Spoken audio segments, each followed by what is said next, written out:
एक गज़ल दे कुछ शेर। माही चन्न बढ़ा दिता, माही चन्न बढ़ा दिता, तारियां विच वसा दिता, मिट्टी विच रला दिता, मिट्टी विच रला दिता, वेले मुल चुका दिता।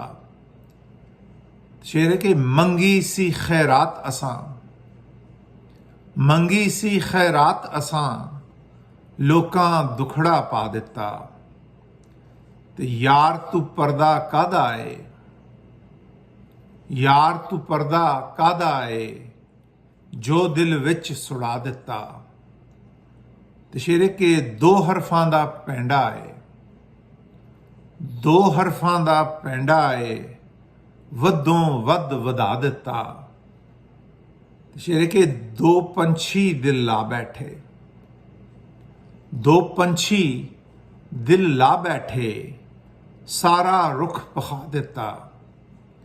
ते खटिया वटिया की दसां, खटिया वटिया की दसां, सब कुछ वेच लुटा दिता। माही चन्न बढ़ा दिता, तारियां विच वसा दिता।